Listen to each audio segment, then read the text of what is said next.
Hola doctores, ¿cómo están? Muy buenas tardes. Vamos a continuar con nuestra segunda sesión del programa del curso de preinternado. Tenemos programado para hoy la parte de anatomía abdominal, en realidad terminar anatomía abdominal porque ya hemos avanzado la mayor parte de la sesión anterior del día martes. Y ahora nos toca una pequeña parte que nos va a tomar unos minutos, básicamente de hígado y vía biliar. Y luego vamos a trabajar la parte central de la clase de hoy, que es desarrollo embriológico. Ya teniendo claro más o menos la estructura anatómica, la irrigación de la mayoría de órganos gastrointestinales, ahora vamos a ver embriología. ¿Ok? Bien. Buenas tardes a todos los que están conectados. Ya, empezamos. A ver. La clase anterior nos hemos quedado acá, ¿verdad? Acá en la... Casi me salto esta parte del recto. Me iba a mandar ya de frente a hígado. Pero sí, no terminamos esta última diapositiva de recto anito. Bien, vamos a ver algunos aspectos generales de la anatomía del recto ano.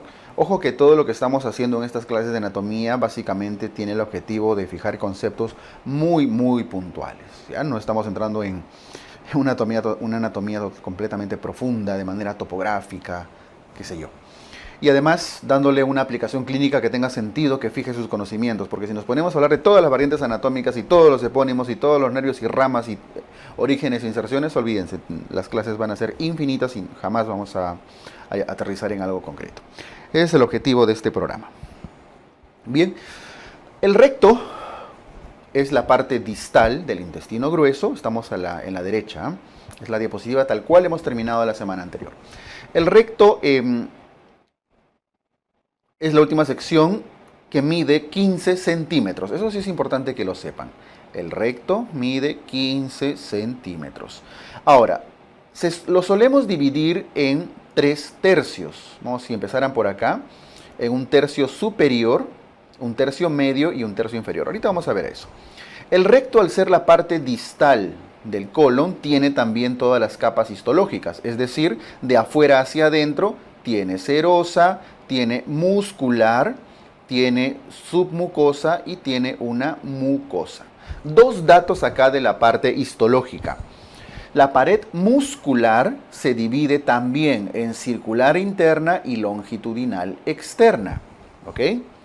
El detalle que quiero que tengan en cuenta acá es lo siguiente. La capa circular interna. La capa circular interna del recto. La circular interna, a medida que vamos descendiendo, es músculo liso, ¿verdad? La circular interna es músculo liso. A medida que descendemos se convierte en el esfínter anal interno. Por lo tanto, ¿qué es el esfínter anal interno? Es una prolongación de fibras de la capa circular interna. Y ustedes dirán, ¿y la longitudinal externa? La longitudinal externa va casi desapareciendo. A medida que avanzamos y vamos descendiendo, no está dibujado acá, pero va descendiendo y casi desaparece. No vayan a cometer el error de decir la longitudinal externa se convierte en el esfínter anal externo. No.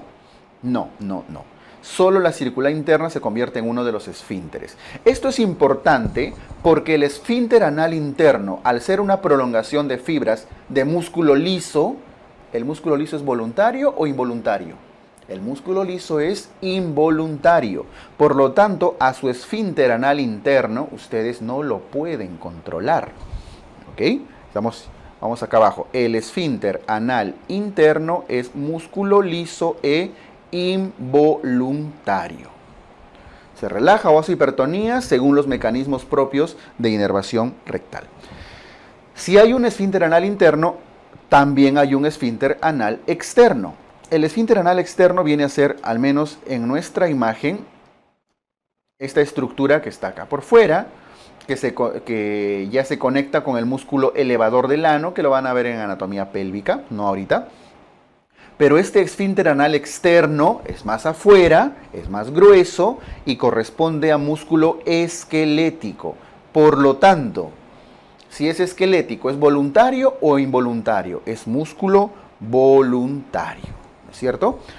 Entonces, nuestros esfínteres, parte de la continencia fecal, está formada por los esfínteres de forma involuntaria y voluntaria. Cuando ustedes están a punto de dar su examen, así, no sé, pues se me ocurre, van a dar su examen final de neurología, así, el último capítulo, y con eso aprueban medicina interna, los que ya han pasado. ¿Cuál de los esfínteres está hipertónico? ¿Cuáles sí están ajustando? ¿El voluntario o el involuntario?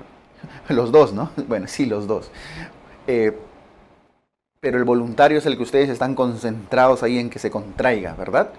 Pero tienen un examen que dura 2 horas y no voy a ir al baño, no voy a ir al baño, no voy a ir al baño, no voy a ir al baño, se mentalizan. Porque el voluntario, el externo, ustedes sí lo pueden controlar. ¿Y por qué el interno no lo pueden controlar? Porque es lisoprolongación de fibras circulares internas. Listo. Ese concepto les va a seguir bastante tiempo, ¿ya? Ahora, si vamos por la parte interna, la mucosa del recto forma en el interior unos repliegues, como están viendo acá, 2 del lado izquierdo y 1 del lado derecho, son 3, al menos en las variantes más conocidas. Estas 3 válvulas, estos 3 pliegues se denominan los pliegues o válvulas de Houston. No los confundan con Heister, que son las válvulas del cístico, no los confundan con, ¿cómo se llamaban los del intestino delgado? Las válvulas de Kerckring, ¿no es cierto? Los pliegues de Kerckring. Acá son Houston, 2 a la izquierda, 1 a la derecha. Como les digo, son prolongaciones de la mucosa para aumentar la superficie y darle la forma final alargada y delgada a las heces, ¿no es cierto? Muy bien. Ahora, a medida que vamos descendiendo, en el recto ya se comunica, empieza a haber un cambio de epitelio. Hasta la línea dentada o línea pectínea, que tiene forma de dientecitos, por eso línea dentada, el epitelio es el mismo epitelio del colon. ¿Cómo era? Un epitelio cilíndrico. Estómago, yeyuno, ilion, colon y recto tienen un epitelio cilíndrico. A diferencia del esófago, ¿qué epitelio tenía el esófago? Un epitelio poliestratificado no queratinizado, ¿no es cierto? Entonces esto tiene un epitelio cilíndrico. Por supuesto, con una especialización distinta que el resto del intestino delgado. Si ya pasamos la línea pectínea o línea dentada, ya estamos en el canal anal, ¿cierto? Este canal anal ya se va convirtiendo en piel poco a poco. Al inicio es un epitelio poliestratificado, pero que todavía no tiene queratina, es casi mucoso. Muy parecido al del esófago, muy parecido al de la vagina, muy parecido al de la parte interior de los labios, ¿no es cierto? Con poca queratinización. Entonces, esta parte del anito ya se convierte en un epitelio poliestratificado. Al inicio no queratinizado, y cuando pasa una línea que se llama el margen anal, ojo, no confundan línea pectínea, línea dentada con margen anal. El margen anal ya es un cambio en el cual ya prácticamente se queratiniza y ya se convierte en piel de verdad.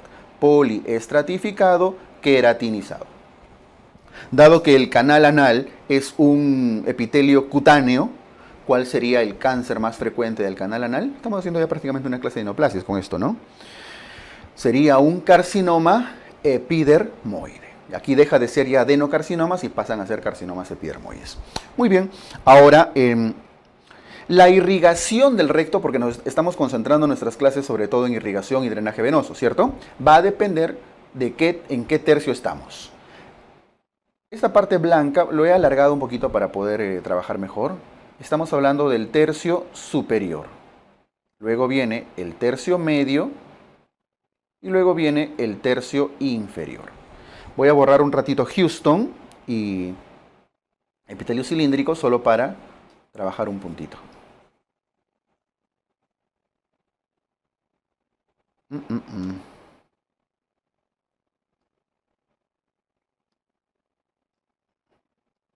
Ya, miren. Ahí. El tercio superior del recto, ¿se acuerdan quién lo irrigaba? Esto, por favor, es súper importante. ¿Se acuerdan? Lo vimos la sesión anterior. La arteria rectal superior, ¿no es cierto? Llamada también hemorroidal superior. ¿Pero de dónde viene? Es rama de la mesentérica inferior. La mesentérica inferior da su rama rectal o hemorroidal superior. Mucho cuidado, porque a veces dicen, es tercio superior, entonces es mesentérica superior. A veces ese juego de palabras confunde. No, es mesentérica inferior, la última rama de la mesentérica inferior. ¿Ok? El tercio medio está irrigada por la arteria hipogástrica. La arteria hipogástrica, ¿quién era? ¿Se acuerdan? La hipogástrica era esta. Creo que todavía tengo los apuntes, sí, de la semana anterior. La arteria hipogástrica es esta de acá.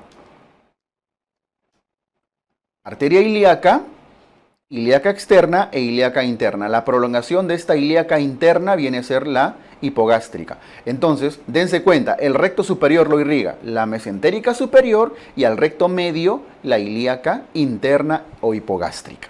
¿Ya? Entonces, con eso, está acá. Y el tercio inferior también lo irriga la hipogástrica, pero a través de una ramita que se denomina la pudenda interna. Pudenda interna, tercio inferior. Entonces, son sistemas distintos, pero más interesante que la irrigación es el drenaje venoso. El drenaje venoso del tercio superior, ¿a dónde va? Fácil, a la mesentérica inferior. ¿Y a dónde va ese drenaje venoso? A la vena porta. Por lo tanto, el tercio superior del recto tiene comunicación ¿con quién? Con el hígado, por vía venosa. Mucho cuidado, ¿eh? Vamos a sacar conclusiones clínicas de esto. Y el tercio medio y el tercio inferior terminan yendo a la vena pudenda interna, a la vena ilíaca interna y finalmente terminan ¿dónde? En la vena cava. Por lo tanto, el tercio medio y tercio inferior del recto no tienen comunicación directa con el hígado. Nuevamente, siempre ponemos el ejemplo de los cánceres porque es lo que nos da más aplicación clínica. Un cáncer del tercio superior del recto, ¿a dónde haría metástasis primero? Al hígado, hace metástasis hepáticas. Y un cáncer del recto medio y el recto inferior del recto, ¿a dónde haría metástasis? Como va por vena cava y no pasa directo, no entra al hígado directamente, va al pulmón con más frecuencia. ¿Ok? Otra aplicación. Hipertensión portal. ¿Se acuerdan que cuando hablábamos de hipertensión portal en el esófago se podían generar varices? ¿Qué parte del esófago? ¿Tercio superior, medio o inferior? Inferior, ¿verdad? Porque el tercio inferior del esófago tiene comunicación con la vena porta. Lo mismo pasa en el recto, donde se pueden formar las varices rectales en hipertensión portal. En el tercio superior y también pueden generar sangrado.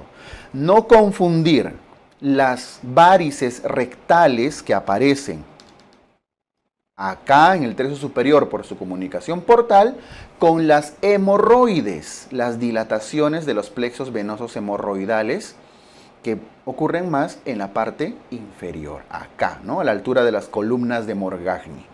¿Ok? Muy bien. Entonces, hemorroides y varices rectales son entidades parecidas, pero no son exactamente lo mismo. ¿Ya? ¿Qué más? Podemos sacar infinita información de este pequeño cuadrito. En la parte del recto, no olviden que en la parte del recto, la línea pectínea está formada por repliegues de la mucosa al final de estas columnitas que se llaman las columnas de Morgagni. ¿Ok? Columnas de Morgagni. A los costados encontramos a veces unas criptas que se llaman las criptas anales o criptas de Morgagni. Y en este corte coronal estamos viendo algunos vestigios de vasos hemorroidales. El plexo hemorroidal interno, que se reconoce más por encima de la línea pectínea, y el plexo hemorroidal externo, que se reconoce por fuera o por debajo de la línea pectínea. Cuando se dilatan los vasos del plexo hemorroidal interno genera hemorroides internas, que es la que vamos a ver ya la próxima semana en cirugía. Y cuando se dilatan los de la parte inferior, se llaman hemorroides externas. Hemorroides internas y externas, esas son las que vamos a clasificar y demás. ¿Ok? Listo, esa es la irrigación, el drenaje venoso. La inervación está dada principalmente por el plexo sacro. La inervación del recto y todo el complejo esfinteriano está inervado por el plexo sacro raíces S2, S3 y S4, principalmente S3, con apoyo de S2 y S4, ¿no? Son esas tres raíces sacras las que generan inervación no solo del complejo esfinteriano rectal, sino también del complejo esfinteriano de la vía urinaria y demás. ¿Ya? Listo, son algunas de las consideraciones importantes que deben tener en la anatomía del recto ano. Cuando vayamos a la parte de hemorroides y demás, vamos a trabajar algunos aspectos adicionales. Bien, casi se me queda esta partecita del recto. Y se iban a perder quien hacía hipertonía cuando se estresaban, ¿no? Ok, vamos al hígado. A ver, de hígado podríamos hacer un montón de cosas. Pero ¿qué quiero que reconozcan en el hígado? Algo que con frecuencia se olvidan y a veces les parece difícil, que es la segmentación del hígado. El hígado, acuérdense, de una forma práctica, es uno de los órganos más grandes del cuerpo. Arriba estamos viendo una cara anterior, como se ve por delante, y abajo estamos viendo una vista inferior, ¿ok? En el hígado, quiero que reconozcan que según la clasificación de Coinaut, tiene 8 segmentos. Hay muchas formas de segmentar, de sectorizar, pero 8 segmentos se reconocen según Coinaut. Bismuth también lo divide, pero Bismuth lo divide en sectores, 4 sectores. ¿Okay? La segmentación, la sectorización del hígado depende básicamente de la división de la vena porta. Al hígado le ingresa sangre por vía venosa y por vía arterial. ¿Cómo ingresa la sangre al hígado? Al hígado le ingresa acá, a través de la vena porta. ¿Se acuerdan quién formaba la vena porta? Arteria mesentérica superior con vena mesentérica superior con vena esplénica. Y por ahí se juntaba antes la vena mesentérica inferior, ¿no? ¿Quién más ingresa? La arteria hepática. ¿Se acuerdan de dónde venía la arteria hepática? Era rama del tronco celíaco, ¿no es cierto? Y además van acompañadas de la vía biliar, pues. Acá lo pongo, de la vía biliar principal. Esas tres estructuras, vena porta, arteria hepática y vía biliar principal, conforman un complejo que se denomina la tríada portal. Los tres, la tríada portal. ¿Ok? Esta tríada portal, en el cual ingresa la vena porta, esta vena porta se va subdividiendo en el interior del hígado y es la que da origen y nombre a los diferentes segmentos. Hay muchas formas de nombrarlos. La forma más fácil para que ustedes siempre se acuerden esto, yo les recomiendo que lo hagan mirando el hígado por debajo. A ver, ¿por qué la imagen de abajo está mostrando el hígado así al revés? Porque si ustedes tienen una visión inferior del hígado, vamos a esquematizarlo ya de una forma fácil. Acá están viendo la vesícula. Acá.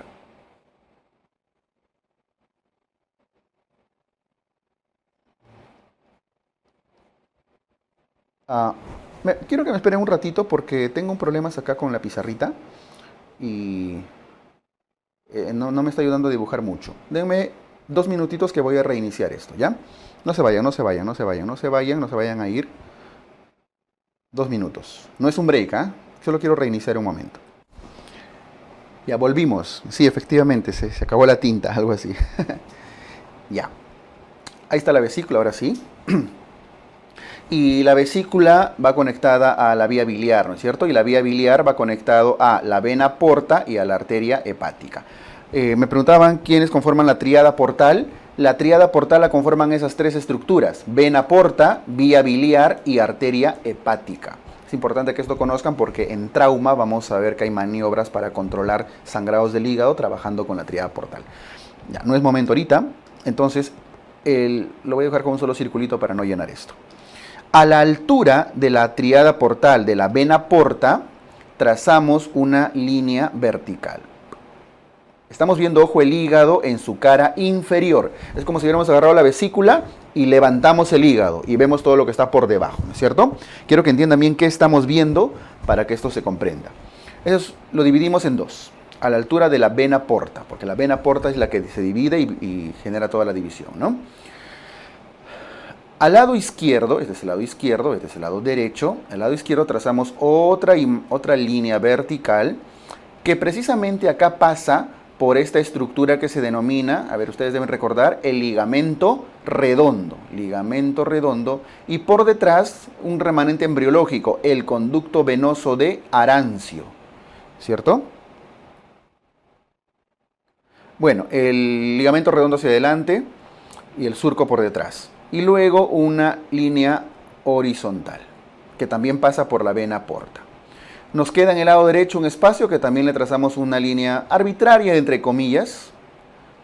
Ya está. Entonces tenemos, vean, donde estoy poniendo la flecha, dos líneas verticales a ambos lados y una línea horizontal.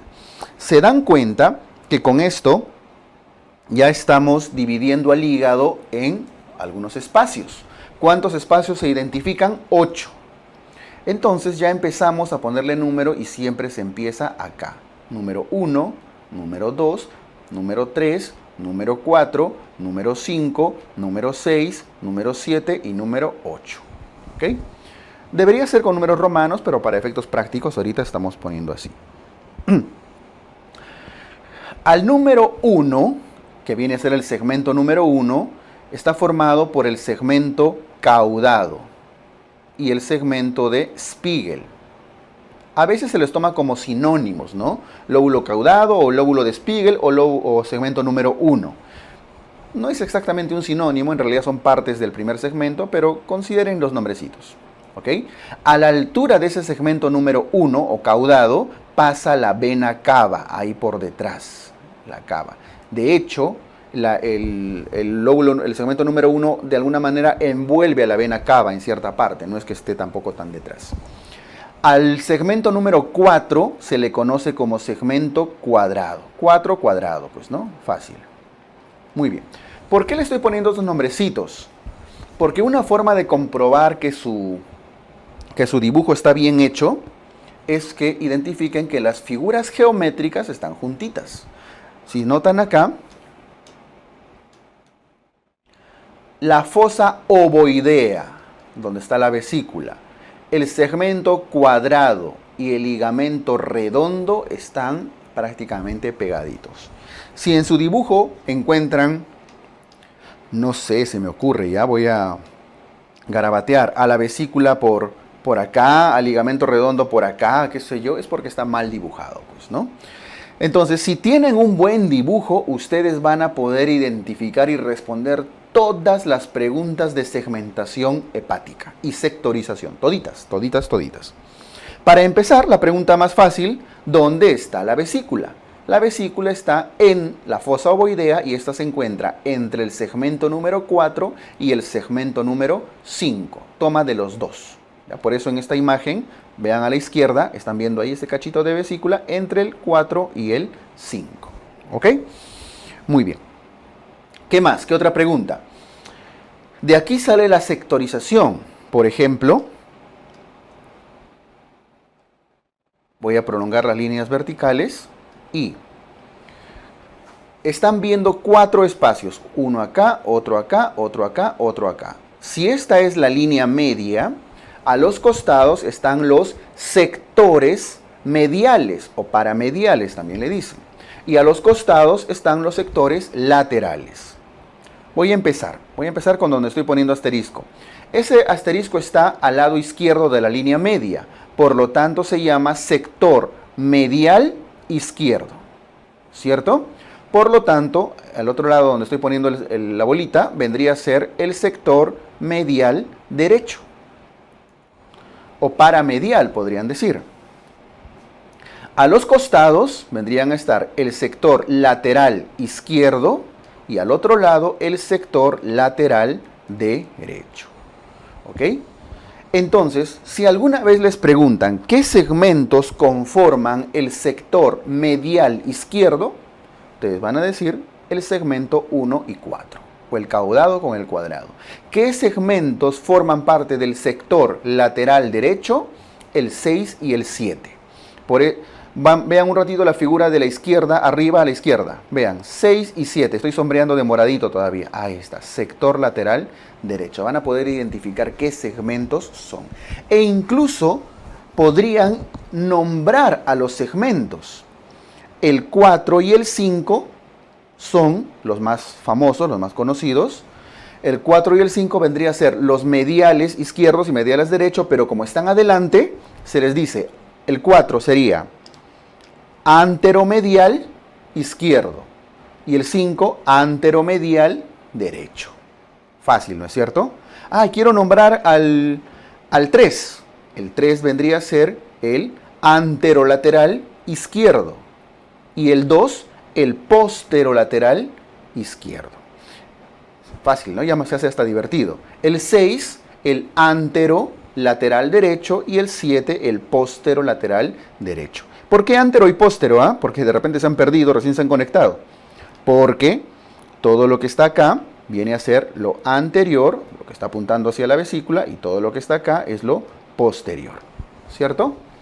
Entonces, no sé si se dan cuenta que trabajando de esta forma esquemática, ojo, solo es esquemática, didáctica, pueden identificar nombres de segmentos, localización, nombres de sectores, quiénes conforman los sectores, etc. Creo que no se van a olvidar nunca si lo practican al menos una o dos veces y ninguna pregunta de anatomía del hígado se les va a resistir. Por supuesto que los segmentos más difíciles de abordar quirúrgicamente, ya sea en un cáncer o ya sea en una cirugía, por ejemplo, de quiste hidatídico, se me ocurre, son los posteriores, ¿no? El segmento número 1, el 8, por ejemplo, a pesar que el 8 es tan grande que se ve también desde la cara superior y anterior, pero es porque está envolviendo al 5. También tiene cierta dificultad quirúrgica. ¿Ok? Bien. Entonces, el objetivo de este cuadrito ha sido, de hígado, básicamente, reconocer bien segmentación y sectorización, que es cómo se distribuye la vena porta. Ojo, no existe una arteria porta. Una vez puse una pregunta en un examen y alguien respondió, la arteria porta. No existe. La vena, porque está entrando al hígado, y ahí queda. Repito. ¿Cómo entra la sangre al hígado? A través de la vena porta y la arteria hepática. ¿Y cómo sale? A través de las venas hepáticas.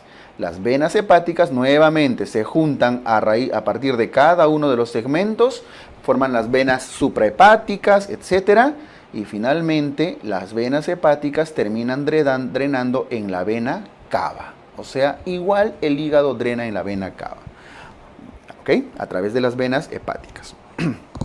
Listo. Algunos datos adicionales. El hígado está peritonizado en buena parte. En su cara anterior se identifica este ligamento, que es el ligamento falciforme, ¿no es cierto? El ligamento falciforme, que en su borde inferior presenta el ligamento redondo. Este ligamento redondo es el que habíamos identificado acá. Un remanente embriológico también. Ligamento redondo, el ligamento falciforme, los ligamentos coronarios o coronales que están arriba, etc. Y muchos ligamentos más. Listo, eso es lo que quiero que tengan en cuenta de la anatomía del hígado. Después en fisiología vamos a ver ya otros aspectos de la formación de la bilis y demás, de los conductos, que ya vamos a ir trabajando poco a poco. ¿En qué fosa estaba la vesícula? En la fosa ovoidea, porque tiene forma oval, ¿no? O fosa oval pueden decirle, entre los segmentos 4 y 5. Me adelanto un poquito a una de las preguntas más comunes de anatomía. A veces les presentan una pregunta y les sombrean así. ¿Qué segmento es? Bueno, ya saben que es el 5 a veces. O si les piden nombre, vendría a ser, el 5, ¿cuál era? El 5 es el anteromedial derecho, ¿no es cierto? Ya está. O paramedial derecho a veces le dicen. Ojo, lo que divide al hígado no es el ligamento falciforme, ese es un error común. ¿Ya? Lo que divide al hígado para segmentar es la bifurcación de la vena porta que está entrando detrás de la vesícula, a esta altura. El 4 vendría a ser el paramedial izquierdo o anteromedial izquierdo. ¿Ya? Con eso van a poder responder sus preguntas completamente. Ya te respondí. Bien, esto con el hígadito. Vamos a la vesícula y la vía biliar. Bueno, esto es fácil, fácil en la parte anatómica. Ya en la parte fisiológica y farmacológica sí vamos a trabajar bastante acá. Pero bueno, la vesícula es un órgano que en reposo tiene un volumen, acá se mide por volumen, ¿ya?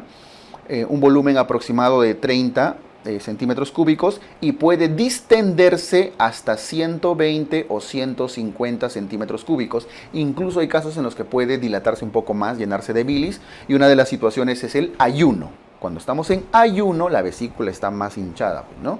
Y aún que comen, pues bombea la bilis. Ahí entra la colecistoquinina y demás sustancias, ¿ok? La vesícula debe tener un diámetro máximo de ancho, máximo, eso lo voy a borrar, pero solo para que lo entiendan, máximo de 6 centímetros. Máximo de 6 centímetros y un largo máximo de 10 centímetros, ¿ok? Más de 6 centímetros de diámetro y más de 10 centímetros de largo ya es posible que se deba a una posible colecistitis aguda. Ese dato nunca se olviden porque dado que colecistitis es uno de los casos que más van a ver, más van a preguntarles toda la vida, tienen que saber las medidas máximas de la vesícula. Otra medida máxima que tienen que saber, si se perdieron, era 6 por 10, ¿ah? Otra medida máxima es el grosor de la pared. La pared debe medir menos de 4 milímetros, o sea, hasta 3 milímetros. Hasta 3 milímetros.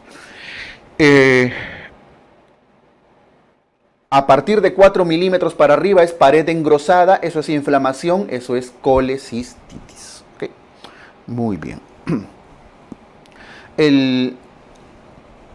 La vesícula se divide en... Creo que la tinta se volvió a acabar. La vesícula se divide en fondo, cuerpo, bacinete. Algunos le llaman cuello. Bacinete, cuerpo y fondo. ¿Ya? Bacinete, cuerpo y fondo. Y continúa la vesícula está continuada por el conducto cístico. El conducto cístico se termina uniendo al conducto hepático común. Hoy estamos de malas con la tinta, chicos, ¿no? Al conducto... Ya, hagamos una cosa, no podemos continuar así. Denme un minutito, que voy a cambiar de archivo, ¿ya? Y ahora sí, espero que sí. Ya, me decían que repita lo de las medidas. Sí, las medidas máximas de la vesícula, máximas antes de ser colecistitis son 10 centímetros de largo. Estoy hablando de lo máximo, ¿ah? 10 centímetros de largo por 6 centímetros de ancho. 10 por 6. Y el grosor de la pared debe ser máximo 4 milímetros. Bien, ya, esas son las medidas máximas. Ahora, continúa con el conducto cístico, este se une con el conducto hepático común, esto viene del conducto hepático derecho, es la unión del derecho con el conducto hepático izquierdo, ¿ok? El conducto hepático con el conducto cístico se unen formando el colédoco. Acuérdense que el cístico,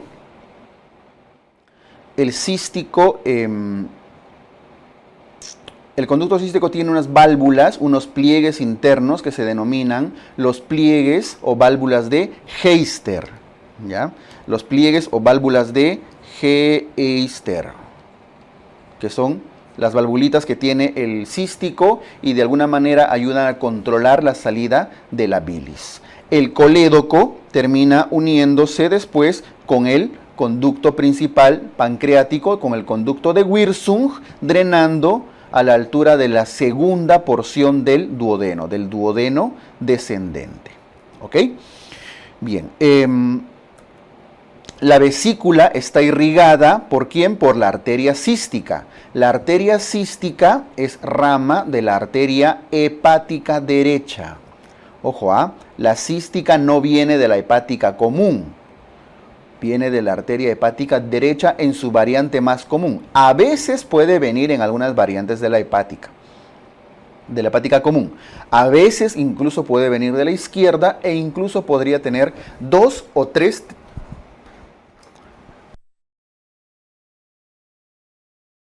incluso podría tener 2 o 3 ramas. Yo he llegado a ver alguna vez, en casos muy raros, alguna vesícula que tiene 3 arterias, uno de cada lado. Pero siempre una de ellas es la principal, los otros a veces son colaterales. Conocer y entender la arteria cística es importante porque les ayuda a reconocer el triángulo de Calot. El triángulo de Calot es este triángulo chiquito, el pequeñito, que está formado por conducto cístico, conducto hepático común y arteria cística. Ojo, eso es una pregunta muy clásica también. ¿Quiénes forman el triángulo de Calot? El conducto cístico, conducto hepático común y arteria cística. ¿Ok? Este es el triángulo de Calot. Pero hay, si se dan cuenta, un triángulo más grande. Este triángulo más grande que se va hasta el hígado no es el triángulo de Calot, es el triángulo hepatocístico. El hepatocístico es un triángulo que se llama también triángulo de seguridad y ese es un concepto ya que está relacionado con la cirugía laparoscópica.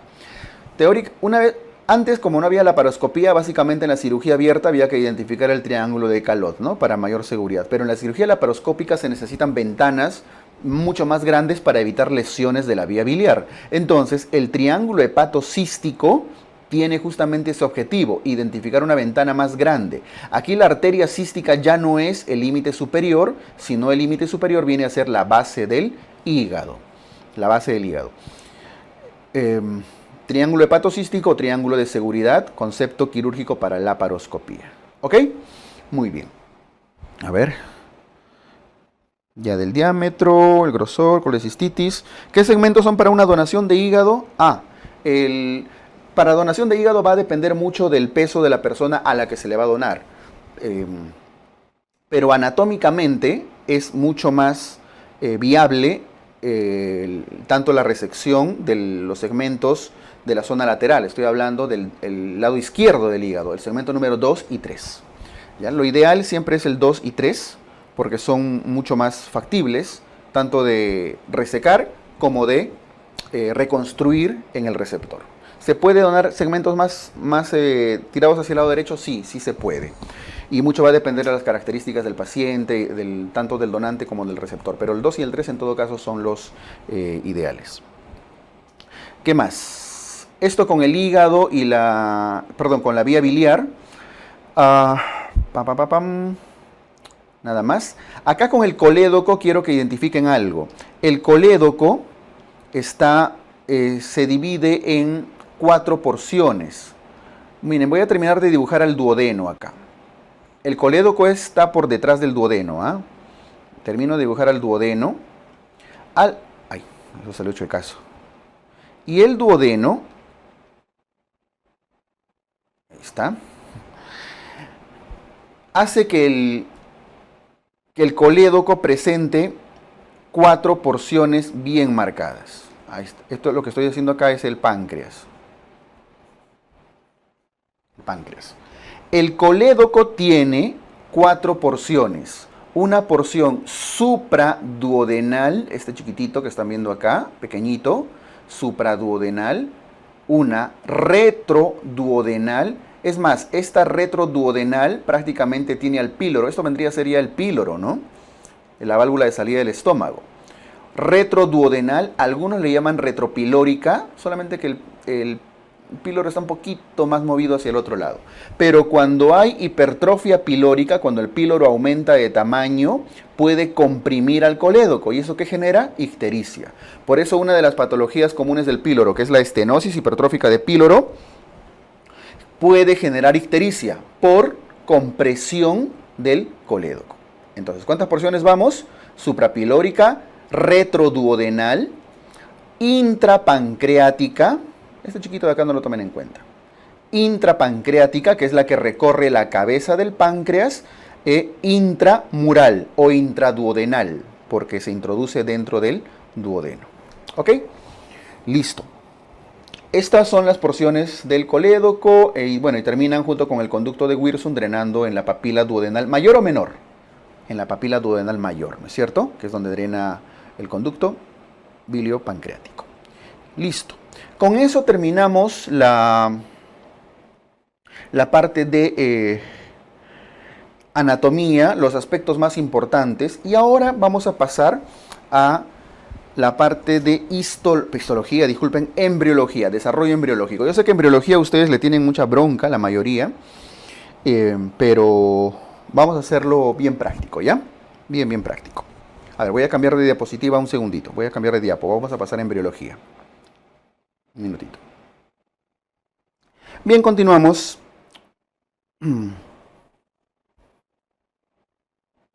La porción intrapancreática del conducto colédoco pasa por delante del páncreas o por detrás. Pues si es intrapancreática, atraviesa el páncreas. No es ni por delante ni por detrás. O sea, lo atraviesa. Aunque tiene un poco de... Está medio tiradito para atrás al inicio, pero lo atraviesa. Miren, vamos a ver eso justo ahora en embriología. Leslie, vamos a ver esa parte del colédoco, ¿ya? Bien, a ver, desarrollo embriológico del tracto gastrointestinal. Esto los va a perseguir toda su vida también en varios cursos. El desarrollo embriológico, ustedes saben que en algún momento el embrión termina formando la capa bilaminar y en algún momento la capa trilaminar, ¿no es cierto? Luego de todo el proceso de desarrollo del embrión. Quiero que empecemos acá, en la capa trilaminar. Ustedes saben, espero que lo recuerden, que al embrión se le describe en una posición céfalo-caudal. Céfalo es esta parte que va hacia la parte de la cabeza, por eso es céfalo, y caudal porque esta es la cola. Entonces, cuando hablamos de una visión, de una descripción del embrioncito, tenemos que describir siempre la parte cefálica o parte anterior y la parte caudal o parte posterior. La mayoría de imágenes las vamos a ver así en un corte sagital. ¿Okay? Esto es lo cefálico, lo caudal. Lo anterior vendría a ser la parte ventral, perdón, la parte esta del saco vitelino, y esta vendría a ser la parte dorsal. Bueno, acá vamos viendo cómo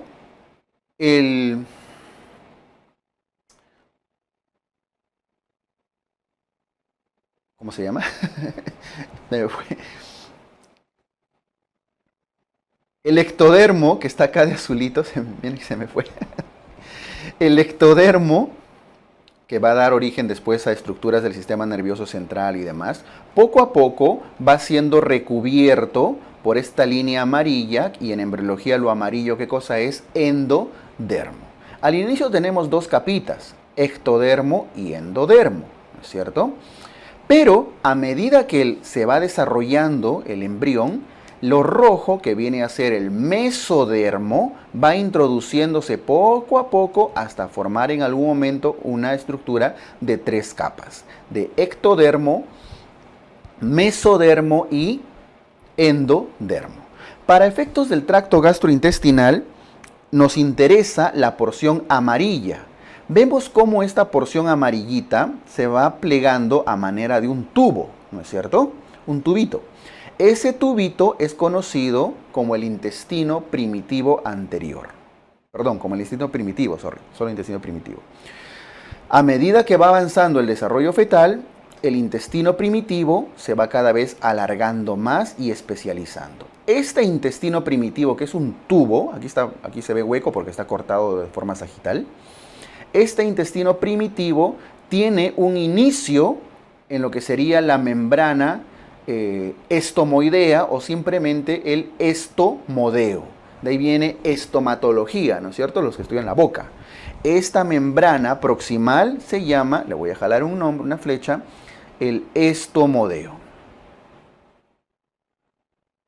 Y la parte distal se denomina el proctodeo. Estomodeo y proctodeo.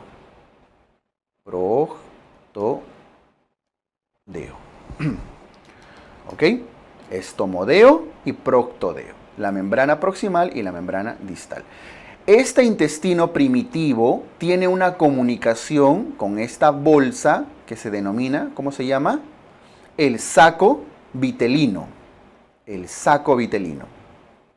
Este saco vitelino tiene función sobre todo en las primeras semanas de edad gestacional, función angiogénica, etcétera, ¿no? De alimentación, de nutrición del embrioncito, hasta que después poco a poco se va desarrollando la placenta.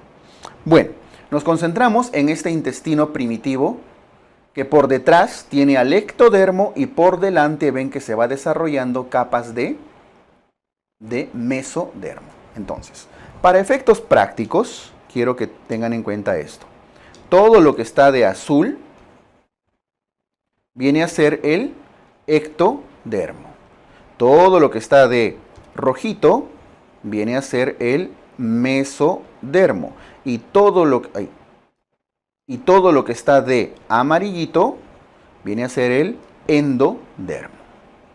El tracto gastrointestinal, la mayoría de estructuras del tubo, ¿de dónde provienen? Del endodermo. Del endodermo viene el epitelio del esófago, del estómago, del intestino delgado, del intestino grueso, viene el hígado, la vesícula, el páncreas, etcétera. Casi todo, el apéndice, casi todas las estructuras, salvo una importante, el vaso. El vaso no viene del endodermo. ¿Se acuerdan de dónde viene el vaso? El vaso viene del mesodermo. ¿Ok? Muy bien. Ahora, si lo vemos en un corte ya también transversal, horizontal, ¿cierto? En otro cortecito vemos también cómo se va formando el ectodermo, formando su tubo neural, plegándose hacia atrás y hacia adelante se va tubulizando lo que va a ser el futuro intestino primitivo, ¿no es cierto? Este intestino primitivo se va formando cada vez un tubo, se va conectando cada vez menos con el saco vitelino y una vez que desaparece el saco vitelino, solamente nos queda este tubito. Este tubo está sostenido de la pared posterior, se sostiene a través de una estructura mesodérmica. No sé si acá ya notan que lo amarillo, que es el intestino primitivo, está rodeado de mesodermo y sostenido a la pared posterior a través de una estructura mesodérmica.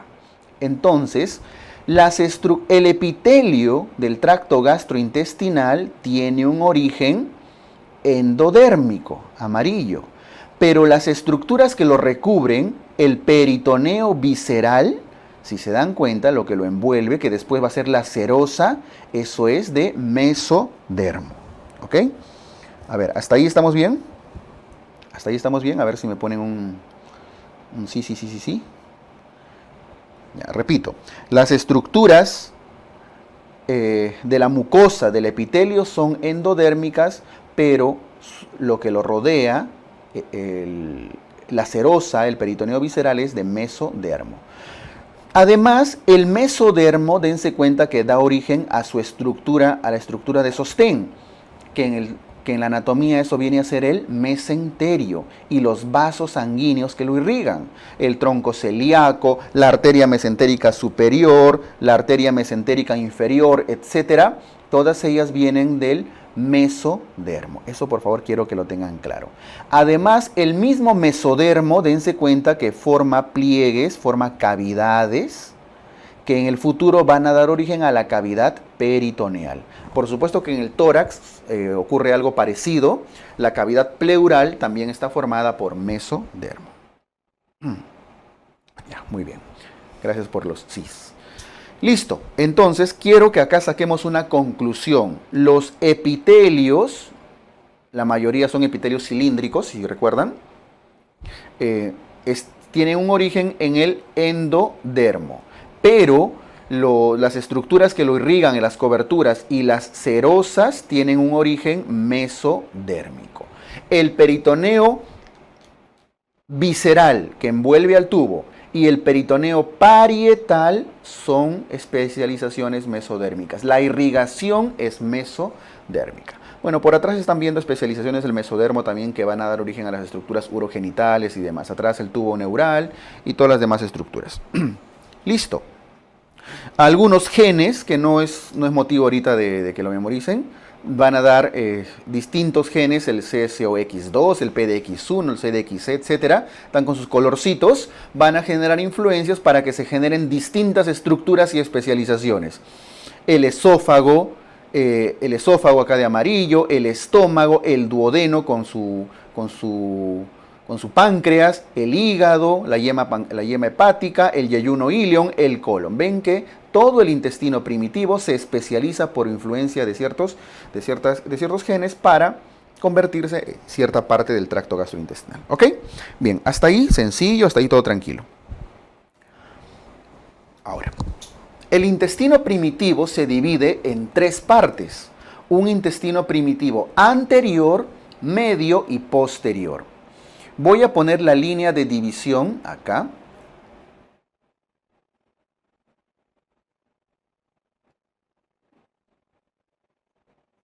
Hoy me estoy odiando con la pizarra. Ahí está. Esta línea de división divide al intestino primitivo anterior, intestino primitivo medio e intestino primitivo posterior. ¿Por qué no se llama superior, medio e inferior? ¿Por qué? Porque aquí hemos volteado la imagen. Lo correcto es describir al embrión en esta posición: anterior, medio y posterior. ¿No es cierto?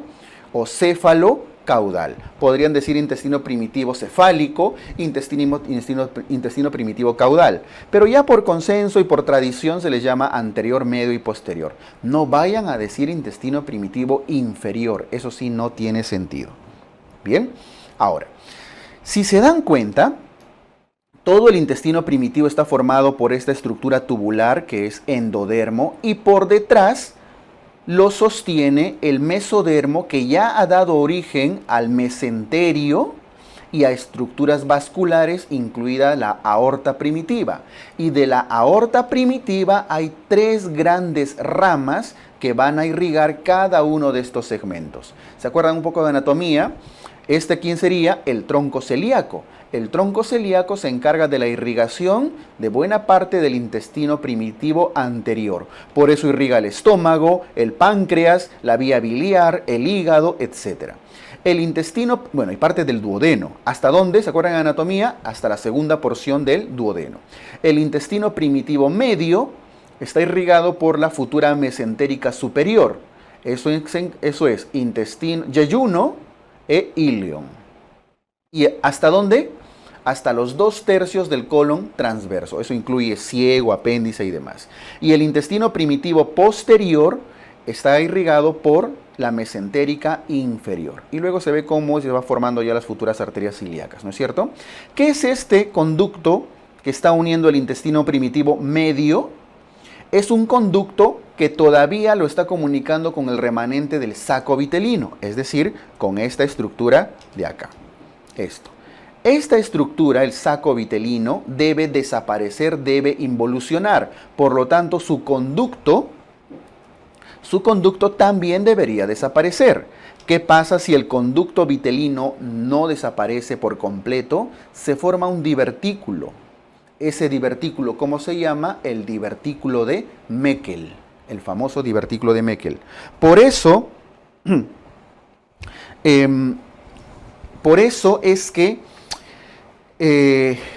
cuando decimos dónde se localiza el divertículo de Meckel, usualmente está en el intestino delgado, casi siempre en el íleon. Ustedes podrían decir divertículo de Meckel en el sigmoides, no.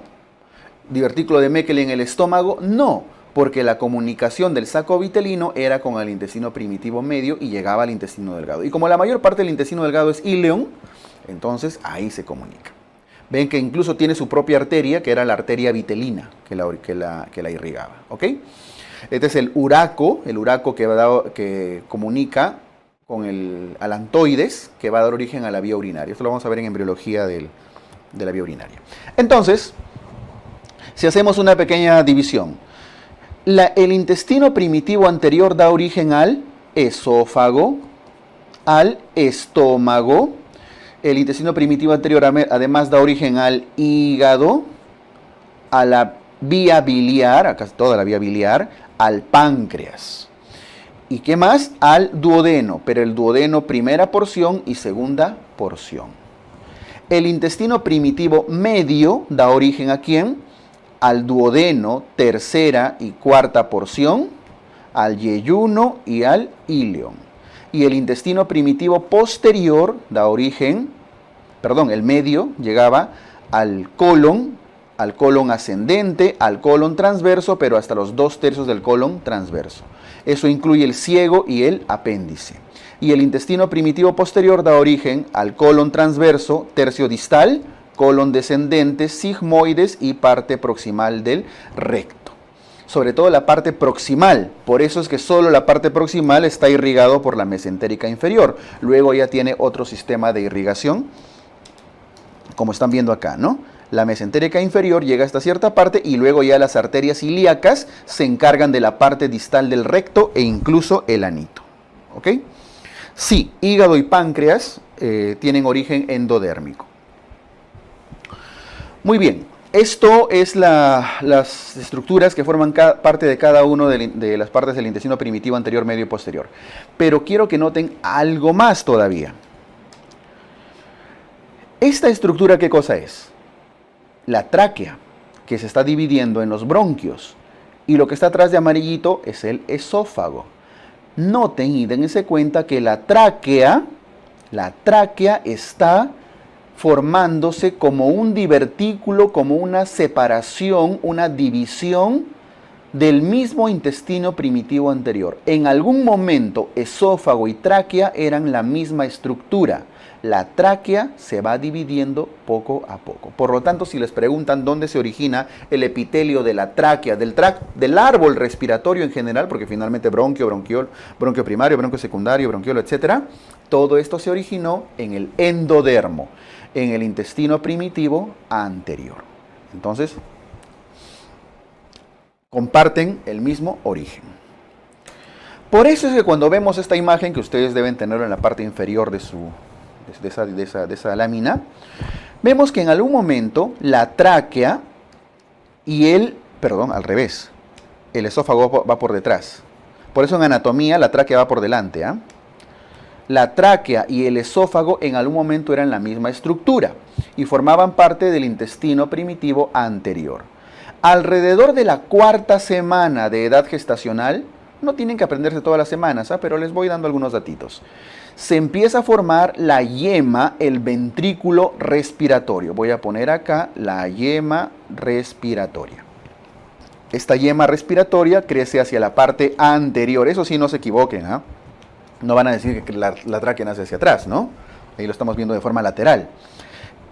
Se separa y poco a poco debe tabicarse. Debe separarse hasta formar 2 estructuras independientes. Aplicación clínica. ¿Qué pasa si el esófago y la tráquea no se terminan de dividir? Queda una comunicación. ¿Qué patología daría origen? A las fístulas tráqueo-esofágicas. Las fístulas tráqueo-esofágicas y las atresias de esófago son patologías muy frecuentes que vamos a ver en el capítulo de cirugía pediátrica con ustedes. Esto es el esófago y la tráquea. No solamente se da un proceso de tabicación y separación, sino que el intestino primitivo no siempre fue un tubo. En algún momento fue una estructura sólida, como si fuera una plastilina, ¿no? Que debe además recanalizarse. Entonces, 2 eventos ocurren en la formación del esófago y la tráquea. ¿Qué cosa es? Aquí lo voy a poner de rojito. 1, tabicación.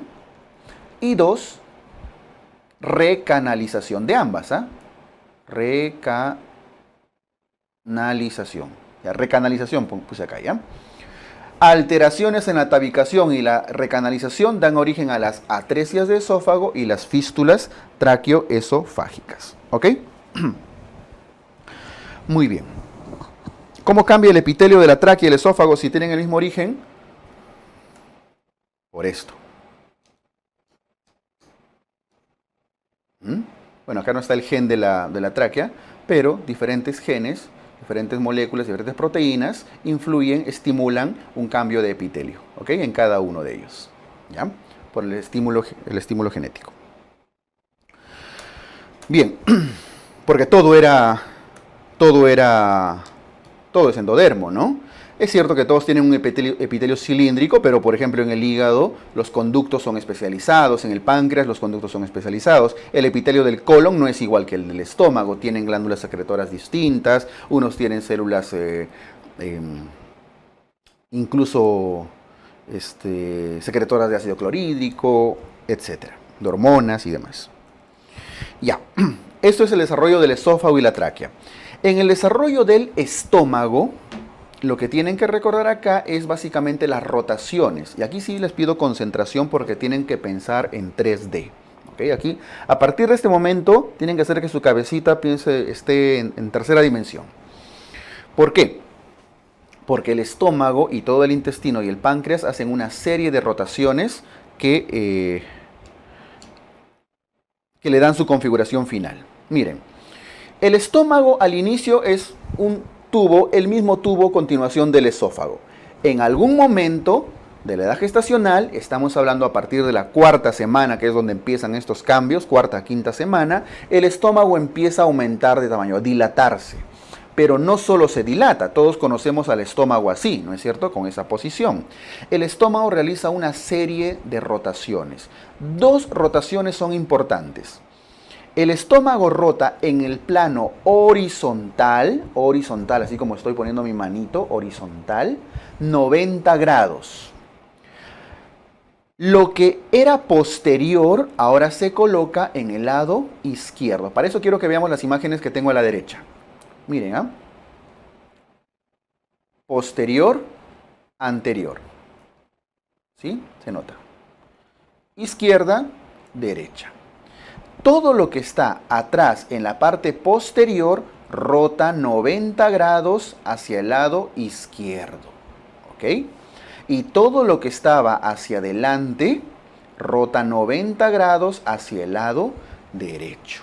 Entonces gira 90 grados en el plano horizontal. Por eso es que el estómago, su ensanchamiento mayor que en algún momento estaba atrás, ahora se coloca en el lado izquierdo. Ese es el fondo gástrico. En algún momento estaba para atrás, pero roto. El píloro no siempre estuvo en el lado derecho. En este caso, el píloro estaba adelante, pero por esa rotación se fue hacia el lado derecho. ¿Ok?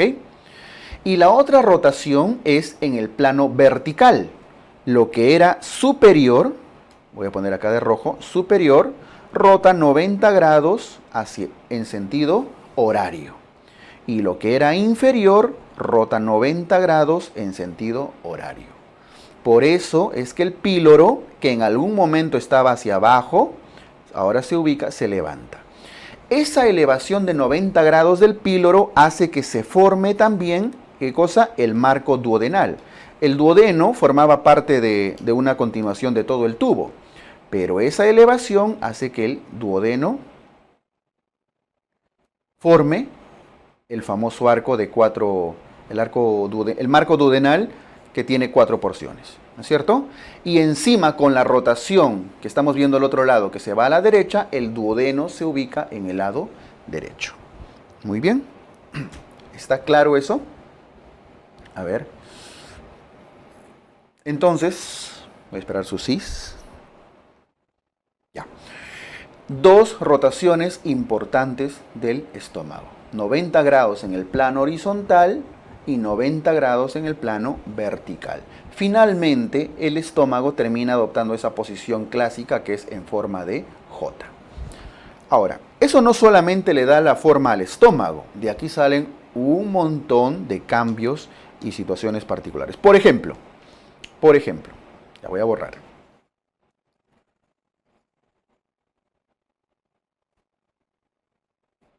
Voy a borrar. Cuando a ustedes les preguntan, ¿quién inerva la cara anterior del estómago? ¿Quién inerva el estómago? El estómago está inervado también por el nervio vago, ramas del nervio vago. Pero el nervio vago viaja a los costados del esófago, ¿no es cierto? Voy a poner acá en esta imagen de acá. Al lado derecho y al lado izquierdo viajan con otro color. Viajan las dos ramas del nervio vago. Nervio vago izquierdo y nervio vago derecho. Este es el izquierdo y este es el derecho. Con la rotación del estómago, lo que estaba en el lado izquierdo, ¿dónde se coloca? A ver, voy a poner acá dos puntitos. Este es el lado izquierdo y este es el lado derecho. Lo que estaba izquierdo, con la rotación, ahora se coloca adelante. Por eso, las ramas del nervio vago que van por la izquierda del esófago, ahora van hacia la cara anterior del estómago. Tiene que ver con esa rotación. Entonces, no van a decir quién irriga la cara anterior del estómago, perdón, quién inerva, no van a decir nervio vago anterior, es el nervio vago izquierdo. Y el nervio vago que iba por la derecha, con esa rotación, hizo 90 grados hacia atrás. Por lo tanto, la cara posterior del estómago está inervado por el nervio vago derecho. ¿Ok? Eso es, por ejemplo, una implicancia y un resultado de esta rotación. ¿Ok? Ya está. ¿Qué más? Esta rotación hace lo siguiente. Esto es solo entender y pensar en 3D. Vuelvo acá. Miren que el estómago, por detrás, ¿qué cosa tiene? Un mesenterio. Pero como es el mesenterio especializado del estómago, se le llama mesogastrio. Mesogastrio. Como esto es el mesenterio del intestino entero, intestino es entero, por eso es mesenterio. Y como este es el meso del colon, mesocolon. Mesogastrio, mesenterio y mesocolon. Las palabras tienen su fundamento ahí en su construcción. Tiene un mesogastrio por detrás, un mesogastrio dorsal y un mesogastrio ventral, por detrás y por delante, que están sosteniendo al estómago. ¿Qué sucede con la rotación? Al ocurrir la rotación del estómago, el mesogastrio que estaba hacia atrás, dorsal, miren cómo empieza a rotar hacia el lado izquierdo. Y en esa rotación se empieza a plegar, genera un plegamiento. ¿Notan? ¿Por qué? Porque ese mesogastrio que estaba hacia atrás, bueno, de rojo, ¿no? Empieza a girar. Pero no es un giro simple. Para girar tiene que alargarse. Y eso es lo que está sucediendo. En ese proceso de alargamiento, de rotación del mesogastrio dorsal tirado hacia el lado izquierdo por los 90 grados de giro del estómago, se está formando la transcavidad de los epiplones. La transcavidad o bolsa omental también le llaman. La transcavidad de los epiplones, perdón. ¿Y qué sucede con el mesogastrio ventral? El mesogastrio ventral, con ese giro, ahora se va a localizar a la derecha. Les doy un dato, un datito. En el mesogastrio dorsal, que era mesodermo, ¿no es cierto? Las células madre de ese mesodermo se empiezan a especializar y van a dar origen al vaso, al futuro vaso, donde se localizan dentro de ese mesogastrio, porque es tejido mesodérmico. Repito, por favor. Lo que sostiene al estómago, quiero partir de acá, tanto por delante como por detrás, esta estructura medio rayadita, es tejido mesodérmico. Es el meso. Como es del estómago, mesogastrio dorsal y mesogastrio ventral. Por detrás y por delante.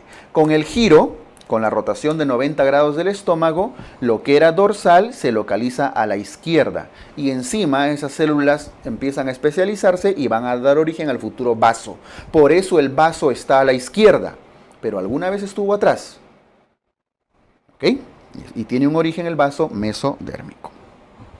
Listo. Entonces, noten que muchas cosas suceden: la formación de la transcavidad de los epiplones, la localización del vaso, los cambios en la inervación, la localización del duodeno, del píloro, etc. Todo ocurre por entender bien las rotaciones del estómago. ¿Ok? Muy bien. Ahora, no es la única rotación que ocurre. Vamos a ir a un receso de 5 minutos y vamos a ver la rotación del páncreas y otras estructuras. ¿Ok? A ver, doctores, continuamos. Ya, entonces hemos visto la rotación del estómago. En resumen, hace dos giros, ¿no? Uno en el plano horizontal y uno en el plano coronal. ¿Ok? 90 grados en ambos lados. La rotación del plano horizontal es el que tiene varias implicancias de localización de los órganos después. Aquí estamos viendo ya cómo, este es nuevamente otro corte, donde se ve el estómago, el futuro estómago, en una posición visto como que lo estuviéramos viendo desde arriba. Se está viendo su mesogastrio dorsal y su mesogastrio ventral. ¿Ok? El mesogastrio dorsal hemos dicho que gira hacia el lado izquierdo 90 grados y en ese giro empieza a formar esa estructura como bolsa, la transcavidad de los epiplones. Pero veamos cómo gira ya en una visión mucho más integrada con los demás órganos. Esta es la parte anterior y esta es la parte posterior o dorsal, ventral y dorsal. Entonces, ahí está el estómago, hacia adelante tiene su mesogastrio ventral y dentro de ese mesogastrio ventral está el futuro hígado, ¿no? El protohígado, el inicio que después se va a convertir en hígado. Por cierto, el hígado sí en su formación tiene células del endodermo, ¿ok? Noten que el hígado que está hacia adelante dentro del mesogastrio ventral gira hacia el lado derecho, ¿no es cierto? ¿Hacia dónde tiene que girar? Hacia acá. Por eso el hígado empieza en esa prolongación a migrar hacia el lado derecho con el giro que se hace y ahí es donde adopta esa forma característica. Noten un detalle, el mesogastrio ventral termina formando esta estructura de acá que en el futuro va a ser el ligamento hepatoduodenal, que va hacia la curvatura menor del estómago y lo conecta con el hígado. Y miren hacia adelante, hay todavía un remanente de lo que era el mesogastrio ventral, acá, queda como remanente, que en el hígado, ¿qué viene a ser? El ligamento falciforme, ¿no es cierto? El ligamento falciforme queda anclado a la pared anterior y por eso al quedar anclado, el hígado crece de esa forma hacia el lado derecho. ¿Ok? Listo. Y en el mesogastrio dorsal, aquí están estructuras mesodérmicas que giran ya también hacia el otro lado, hacia el lado izquierdo 90 grados.